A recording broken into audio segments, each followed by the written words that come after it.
Seja bem-vindo, seja bem-vinda a mais um encontro do Diálogos de um Rabino. Como você sabe, nossos encontros têm o apoio da Rosette, da Helbor e da Fullwood.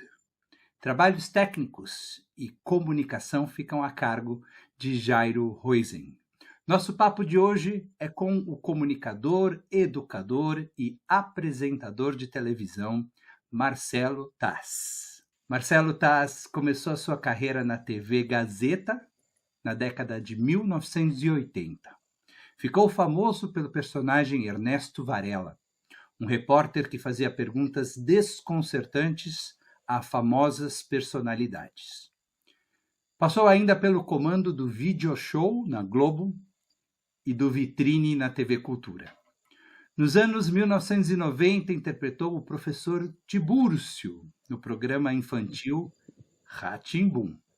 Na Globo, ao longo daquela década, participou da concepção do Programa Legal e do Telecurso 2000.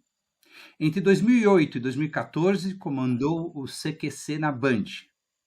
E desde 2019, apresenta o talk show Provoca, na TV Cultura, onde eu tive o privilégio de ser entrevistado pelo querido Marcelo Taz. Marcelo, obrigado por aceitar o convite de participar do Diálogos de um Rabino. Eu que agradeço, Rabino Michel. Que alegria poder conversar com você e com todos que estão ao redor, ao seu redor.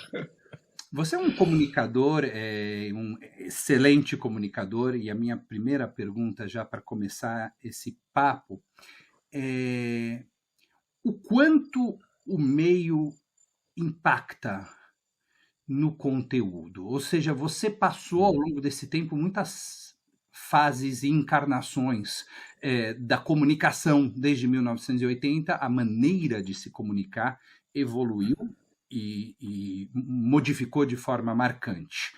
De que forma esse veículo impactou também o conteúdo? O meio impacta o conteúdo de uma maneira brutal, vamos dizer assim. Só que a centralidade da comunicação, ela nunca muda. Comunicação é o que chega até o outro, né?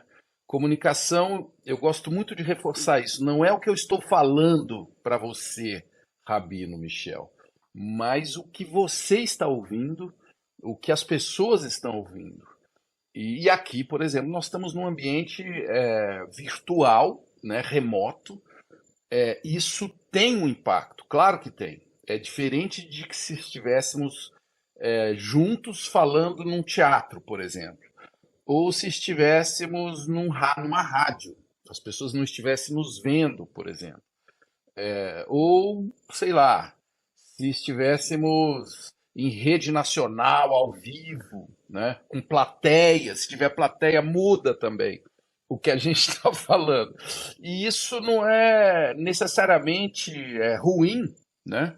Eu creio que cada veículo tem os seus limites, que devem ser conhecidos e, de preferência, expandidos, né? Porque comunicação é uma coisa que nós queremos abraçar as pessoas da maneira mais próxima do que está acontecendo aqui, né?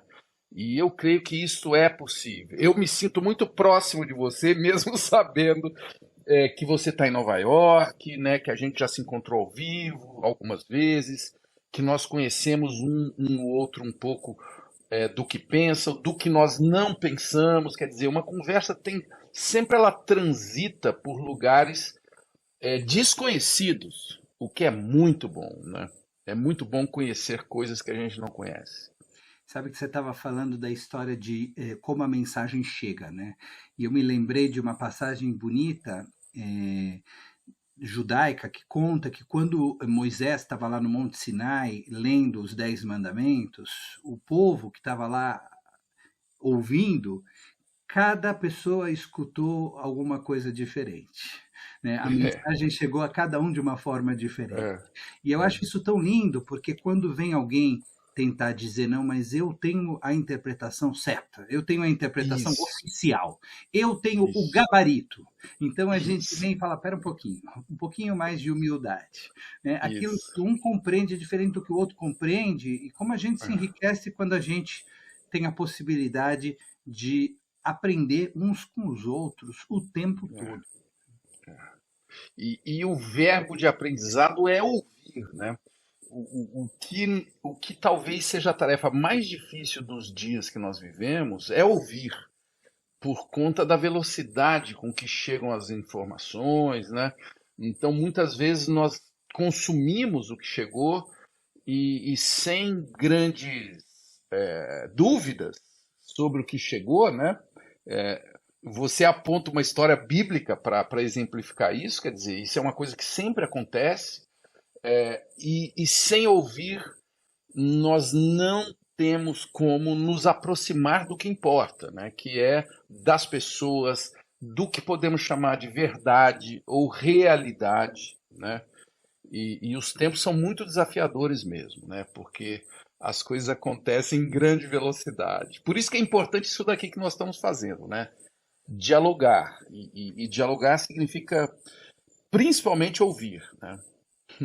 E que é um exercício dificílimo, né?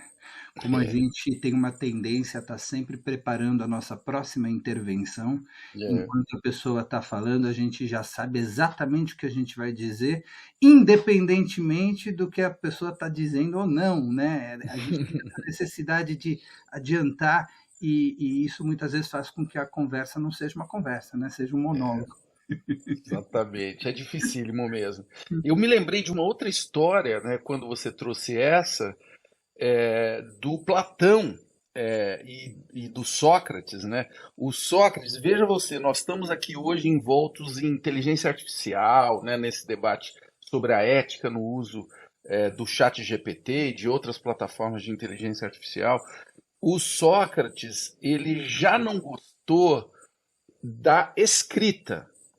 Ele falou: olha, a escrita deteriora o pensamento, por isso que raramente você vai ver um texto dele. Aliás, ele não escrevia, o Platão que interpretava, né? Que, enfim, aí tem todas aquelas coisas que a gente ouve que o Sócrates seria uma criação do próprio Platão e tudo mais, mas um dos pensamentos filosóficos dele era que a escrita, veja você, já era poderia ser, né, deteriorar a mensagem que estava sendo traduzida ali.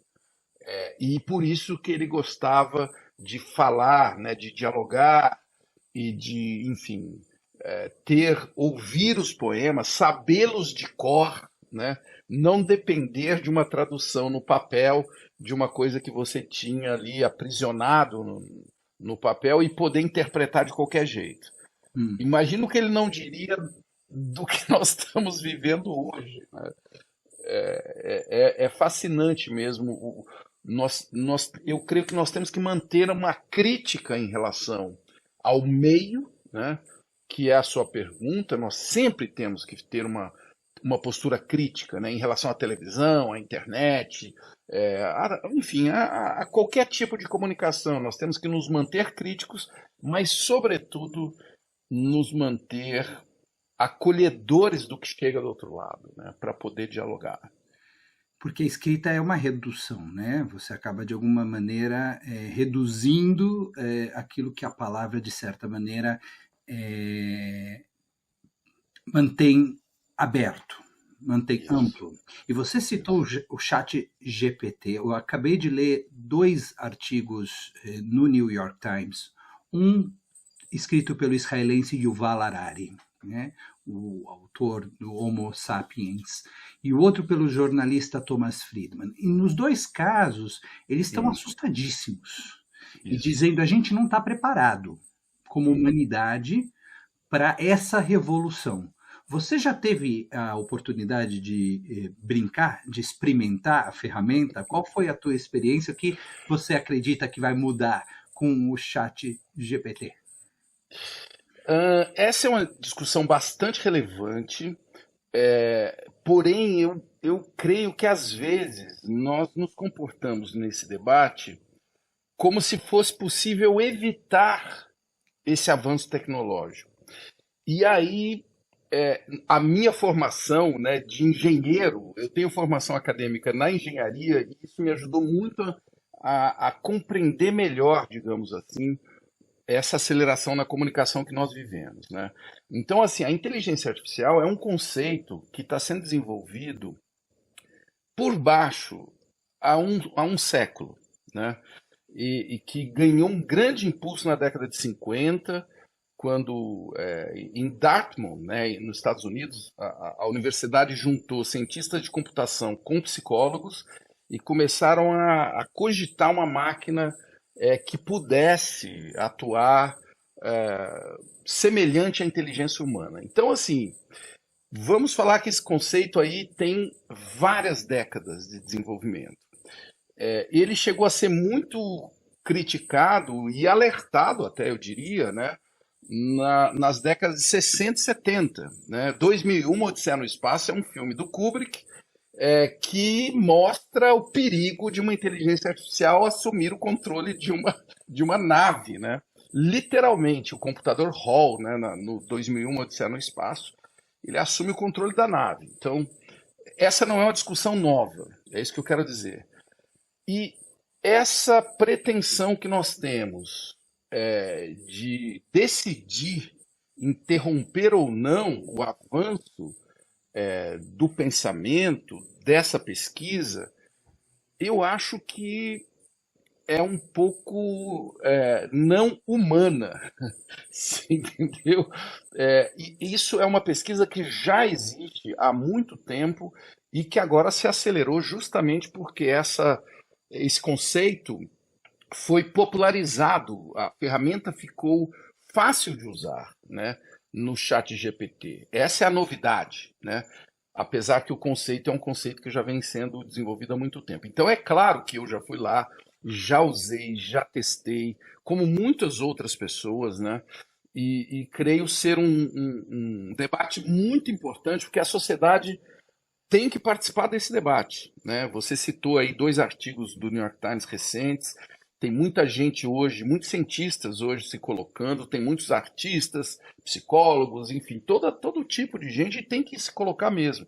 Mas, sobretudo, eu creio que a nossa tarefa é entender esse conceito de uma maneira mais ampla, né? Se possível, nós deveríamos aprender a escrever código um pouco, que não é tão difícil, mas entender que essa linguagem é uma linguagem muito já comum, né? Muito próxima de todos nós. Então, a inteligência artificial já está, por exemplo, em todos os corretores ortográficos dos celulares que a gente usa, né? Quando eles sugerem uma palavra. Pro bem e pro mal, vocês... né? Porque às vezes tá maluco com a correção. Exatamente. Mas quando você xinga o corretor, é bom você lembrar que você está xingando um aprendizado de máquina, que a máquina aprendeu com você. Verdade. Ela sugere palavras que você está habituado, ou que ela acha que você está habituado a usar. Então é bom você treinar essa máquina, né? Você, toda vez que você tiver uma palavra que você não curte, você ir lá e dizer que aquela não. E sugerir para ela as palavras que você curte, né? Ou quando você está navegando por qualquer rede social e recebe um anúncio ou um post que você não queria, de alguém que você não segue, você também pode ir lá e dizer para a máquina, não, olha, isso eu não gostei, ou isto eu gostei, né? Eu quero seguir o pastor Michel, eu quero dar like nele. Você está dizendo para um algoritmo que aquele conteúdo te interessa. Então, nós temos que aprender como nos interagir com toda essa parafernália e não apenas ficar, e agora eu vou usar uma palavra muito importante, com medo, né? Porque quando a gente fica só com o medo, a gente se contrai. E o medo serve para nós podermos nos expandir o nosso coração, né? Com coragem de encarar esses desafios que nos chegam, sabe? Então, eu não estou aqui sendo apenas um cara otimista em relação a ferramentas, porque eu creio que nós não devamos ser nem otimistas nem pessimistas. As ferramentas são apenas ferramentas e quem usa as ferramentas somos nós. Então temos que conhecer essas ferramentas. Eu adoro tecnologia, né? E eu fui lá também brincar e ver o que acontecia, né? E pedi para a ferramenta preparar um sermão, como se a ferramenta fosse um rabino mesmo. E o resultado é impressionante. É de boa qualidade. É de boa qualidade. É de altíssimo nível. Né? Então, eu acho que toda evolução gera um desconforto, né? E aí a gente tem que transformar esse desconforto em vantagem competitiva, em fazer com que esse desconforto nos coloque à frente, porque tem muita coisa bacana e tem muita coisa perigosa, como tudo, né? Mas acho que, como você falou, é ingênuo pensar que a gente poderia frear a evolução, em vez de colocar energia em tentar frear a evolução, colocar energia em tentar compreender e buscar a melhor forma de usar isso para o avanço da humanidade, das boas causas. Tudo pode ser usado para o bem e para o mal, né? Exatamente, exatamente. E até do entendimento delas, porque uma questão muito relevante é legislar sobre isso, né? As leis, elas andam muito devagar e é bom que andem devagar porque elas dependem de um acordo social. Então, as leis, as punições, por exemplo, né?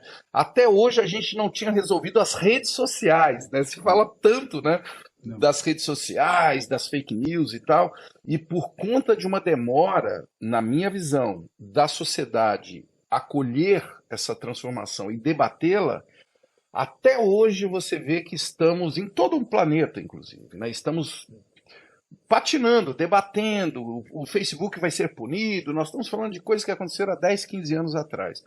E agora, de novo, estamos querendo atuar da mesma maneira com o chat GPT, quer dizer, simplesmente demonizando, né, uma coisa que não necessariamente em si ela tenha, enfim, uma moral. É uma ferramenta extremamente poderosa, não tenho a menor dúvida, né? Mas que nós devemos nos aproximar desse conceito, ler tudo que sai e participar, enfim, como cidadãos e como sociedade e tudo mais, né? O que não adianta, eu sei, é querer simplesmente bloquear, impedir, sabe? Porque não dá para combinar com os chineses, por exemplo. Vamos interromper as pesquisas. Eu cito a China porque é um dos países que está mais avançado nesse conceito e é o país que lançou a primeira rede social cujo DNA é inteligência artificial, que é o TikTok, né? E não à toa é o aplicativo mais baixado pelos jovens do Ocidente. Eu acho que esse é um dado bastante relevante aí da transformação que nós estamos vivendo. Exatamente. Estados Unidos agora acordaram, né? E querem banir o TikTok. Como que eles vão conseguir banir o TikTok? Se mais de 100 milhões de jovens americanos hoje usam intensamente o TikTok, e mais, os sócios do TikTok, muitos acionistas, são norte-americanos, ou seja, é algo que já entrou no próprio sistema ocidental, né? Agora, é extremamente necessário o debate para entender os dados, o que o TikTok está fazendo com os dados, né, dos cidadãos. Isso sim, é um debate extremamente importante. Eu tive vendo a audiência pública, onde foi o executivo do TikTok na corte americana. Foi muito legal ver ele ali suando, assim, sabe? Ele recebendo aquelas perguntas difíceis ali e tendo que se explicar. Na verdade, ele estava se explicando para a sociedade, né? O que essa empresa está fazendo com os dados dos americanos. Agora, não simplesmente bloquear. Na era que nós vivemos, né, Rabino? Nessa era líquida, como já disse o filósofo canadense, né? O Bauman, simplesmente bloquear escorre pelos dedos. Né? Escorre pelos dedos. Eu fico imaginando quando foi lançada a Enciclopédia Barça, Os professores devem ter ficado muito preocupados e falaram: acabou agora, ninguém mais vai Acabou. estudar, ninguém mais vai fazer Exatamente. lição de casa, Exatamente. porque eles vão abrir a Barça e tem todas as respostas lá, ninguém mais vai pesquisar. Exatamente. Dessa vez, inclusive, posso fazer uma provocação aqui? Claro, é Porque, para isso que estamos aqui. por- porque assim, um dos primeiros grupos, né, que ficou realmente muito furioso com o chat GPT foram os professores de cursos de pós-graduação. Porque, como você mesmo já disse, ele é capaz de elaborar textos com uma certa qualidade, e os professores perceberam que ele conseguiria criar uma tese de mestrado e tiraria 7,5, mais ou menos. Não teria nenhuma nota tão alta, mas conseguiria uma tese, né, que parava de pé, e, enfim, bem escrita e tudo mais.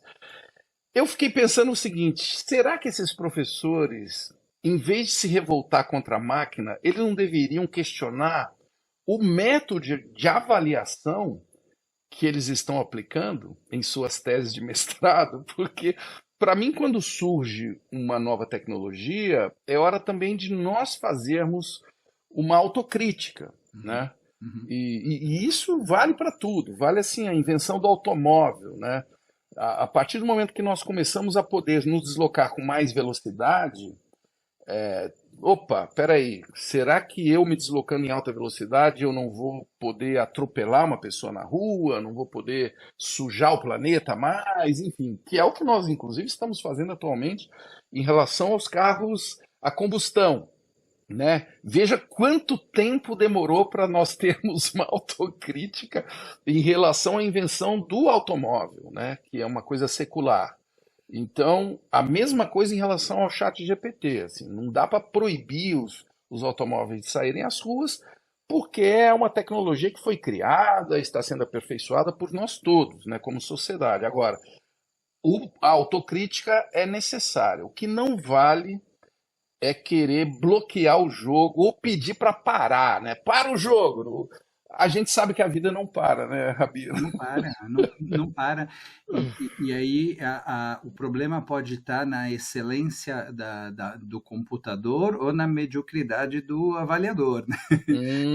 Ou do Hum, método que está se usando de avaliação. exato. E aí, como você falou, um convite para se pensar se esse é ainda a melhor forma, o Isso. melhor caminho de se avaliar. Não, uma oportunidade de ouro para todo mundo. O que é seguro é que a gente não barra essa evolução, a gente aprende a, a navegar nas novas águas. E a regular, eu não sou contra a regulação, inclusive da mídia, né? O debate sobre regulação da mídia, né? Em relação a essa tecnologia específica, é que ela populariza uma ferramenta que pode ser muito poderosa, por exemplo, para pequenos empreendedores, né? Você pode criar empresas que usam uma tecnologia que, para você desenvolver, você gastaria muito recurso. Ela populariza, assim como a internet popularizou a comunicação a ponto de Rabino Michel hoje ser o Roberto Marinho de si mesmo. Ele tem um canal onde ele faz entrevistas, Um entendeu? pouco menos, um pouco menos. Agora, o que você vai fazer com isso é que é a questão ética e humana, né? Se você usa uma ferramenta dessas para a criação de destruição, para criar preconceito, para, enfim, censura, para criar governos totalitários, né, que é uma ameaça que nós estamos vendo pelo mundo todo, né? Os governos que se valem de uma crença inabalável em mitos, em figuras fortes, que muitas vezes tendem à censura, enfim, ao preconceito, ao racismo, né? Muitas vezes nós estamos vendo isso aí. Pessoas que usam toda essa parafernália tecnológica para disparar notícias falsas, para mudar resultado de eleição, né? Enfim, isso nós vimos acontecer agora, né, nas décadas recentes. Então, isso é importante estar muito atento mesmo. Esse é um risco grande.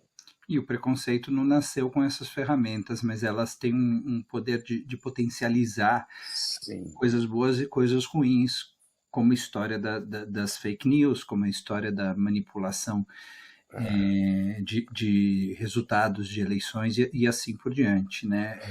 Fica mais Posso, desafiador.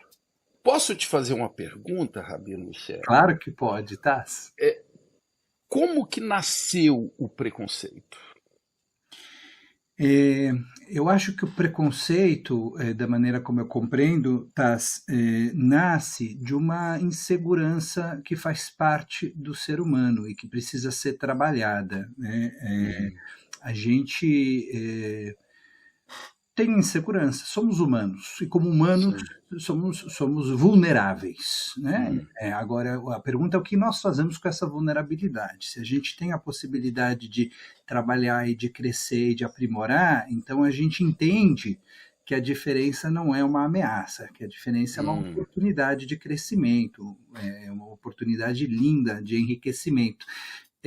Mas é preciso ser feito esse trabalho, e esse trabalho requer um ambiente de afeto, requer educação, né?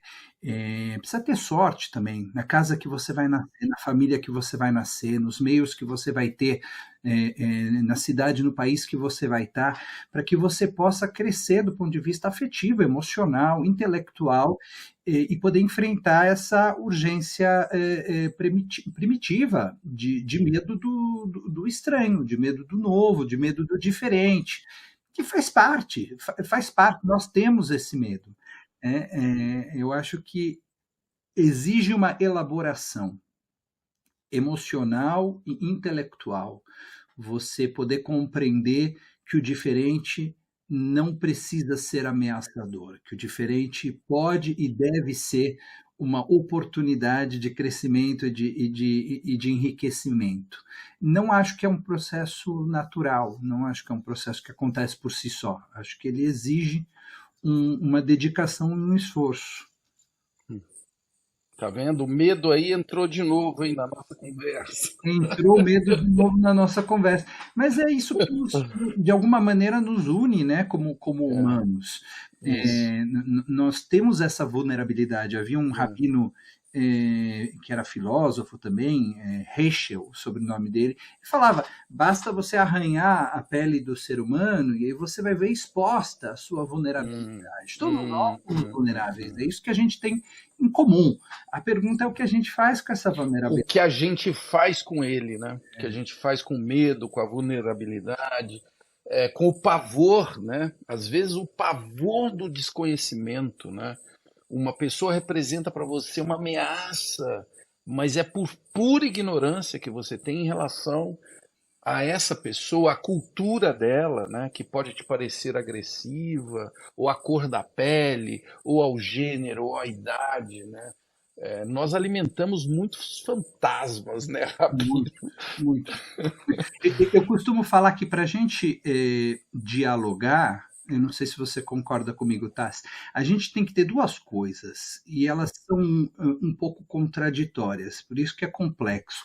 A gente precisa ter segurança na gente mesmo, porque se a gente não tiver segurança, tudo vai nos ameaçar. Tudo vai nos colocar em posição de alerta. Então a gente tem que ter segurança, autoconfiança.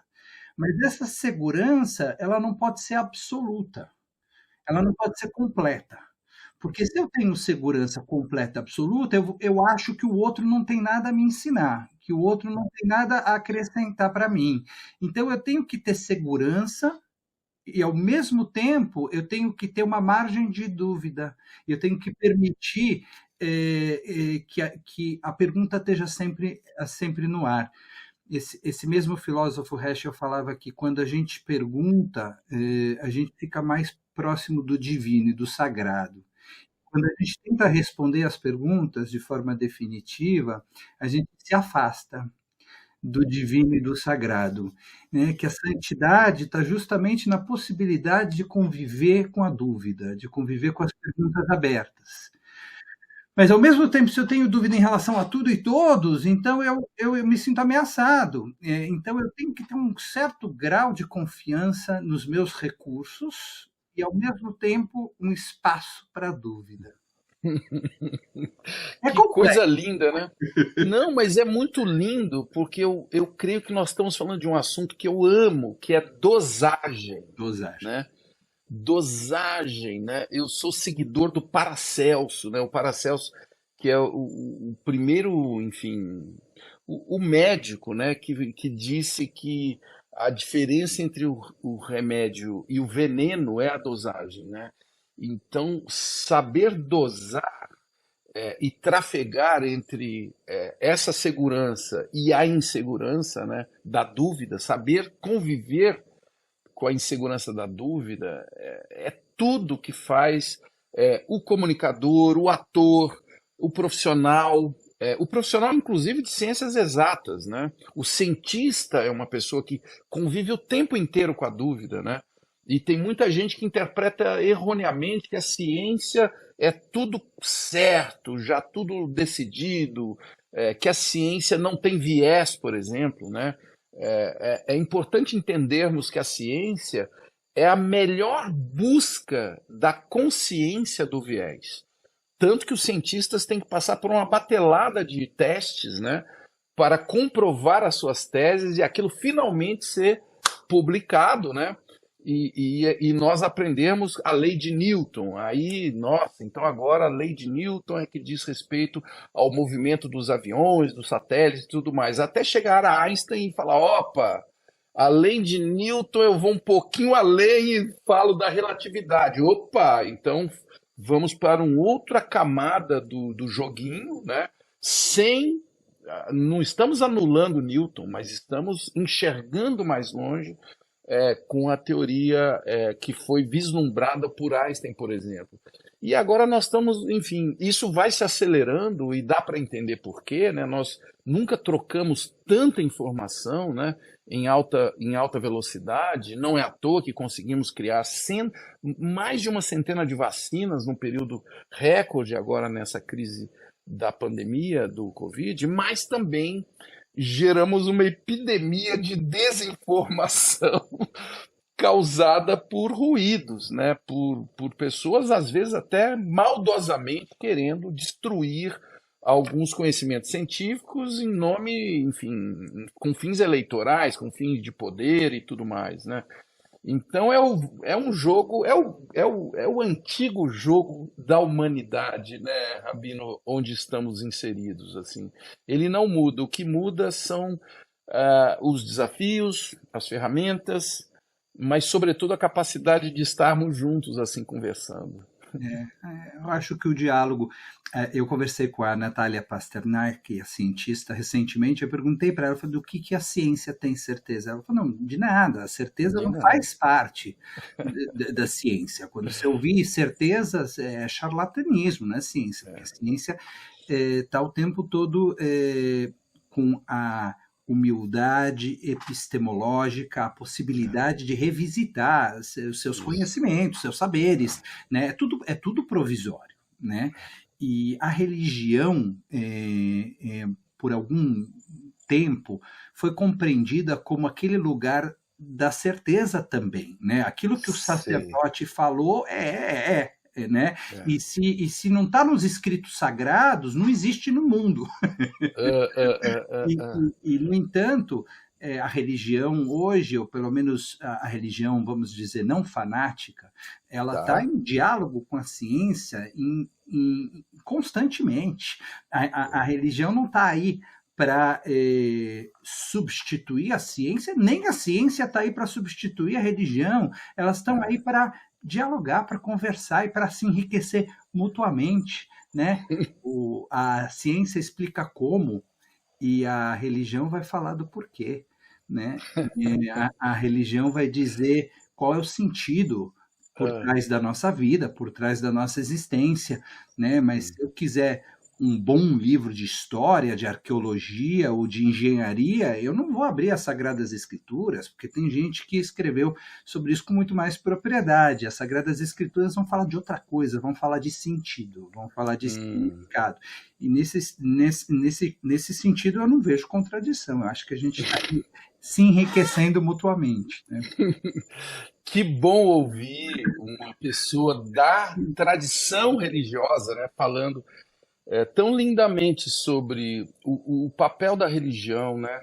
A religião é algo que nos ilumina, né, em regiões onde nós às vezes não conseguimos penetrar mesmo, com os nossos recursos, né?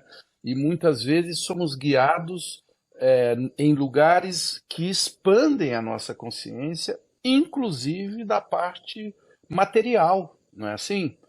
Você está num universo de um conhecimento antigo, que muitas vezes parece inalcançável, e ali você tem alguns insights sobre a sua vida material, por exemplo. Não é verdade? Não é assim, não? É muito verdade.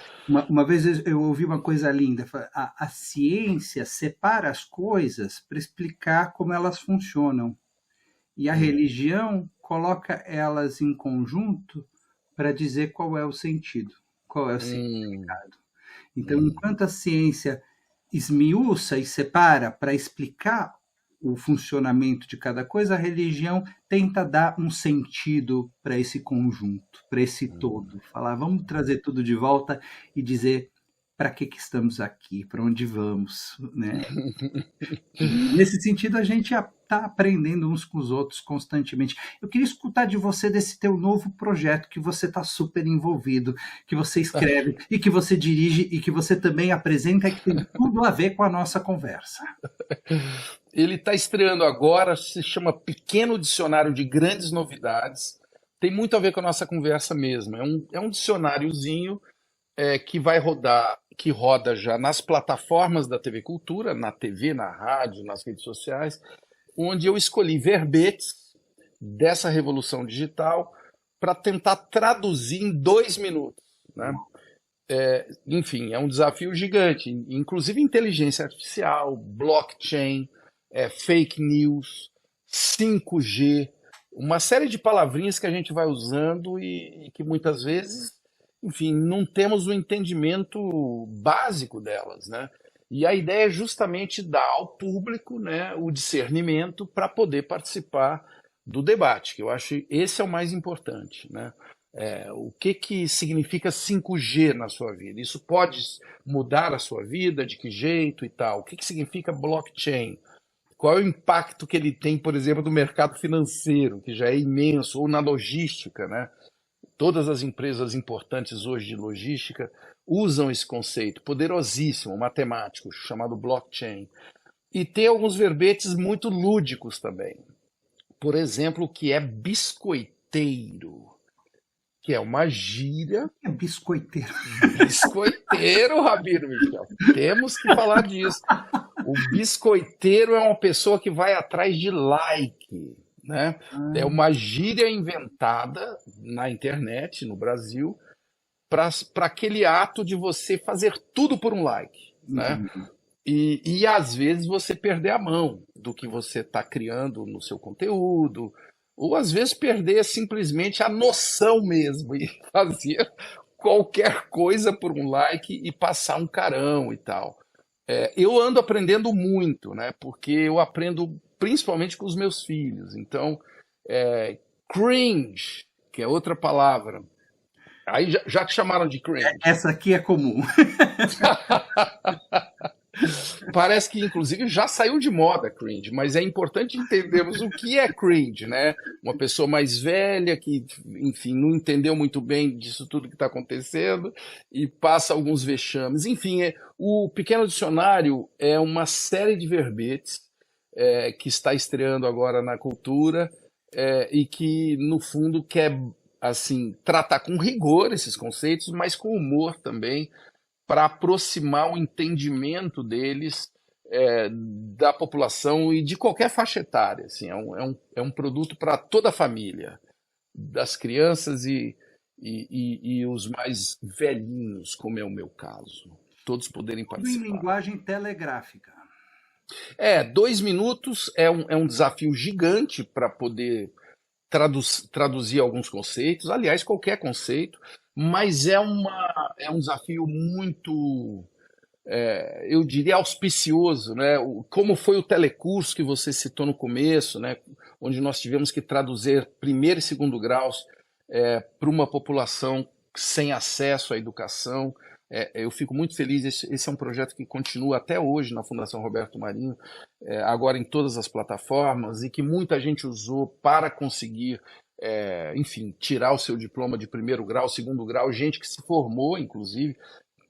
É uma alegria para mim ver deputados, pessoas que hoje têm uma vida, enfim, muito já longeva na educação, já fizeram faculdade e tudo mais, dizerem que usaram o telecurso, e, enfim, que também foi um esforço parecido, né, de tradução de conteúdo complexo num espaço mais curto, que é o da televisão, para poder fazer as pessoas se apoderarem do conhecimento, né? Ai, que bacana, Tassi. E eu conheço um monte de biscoiteiro, mas não sabia que... Eu também não conhecia essa gíria, não, mas eu também já conhecia muito biscoiteiro. Biscoiteiro é um fenômeno mesmo. É um fenômeno que, assim, é legal a gente entender, né, que todos nós somos biscoiteiros, né? Porque o biscoito você querer um biscoito tem a ver com vaidade, quer dizer, tem a ver com você estar conversando e querer a atenção de quem você está querendo atingir, Uhum, né? uhum. Então, até no biscoiteiro, Rabino, nós vamos voltar ao papo da dosagem. Claro, Se você souber usar essa dosagem, claro. não tem problema em ser biscoito, numa certa medida de você ser biscoiteiro. É biscoiteiro com pudor, né? É o que estamos fazendo aqui, né? O pessoal pode dar like e tal, mas enfim, isso não pode afetar a maneira como eu saio daqui, vou agora, eu fico me achando, vou, enfim, né? Querer ser melhor do que os outros. E aí a coisa não funciona. Então, se você gostou da nossa conversa, você curte o nosso canal aqui no YouTube. Isso. Já dei minha biscoitada e agradeço demais, Taz, a tua presença aqui, essa oportunidade de ter esse novo papo com você. Espero que o próximo aconteça rapidinho.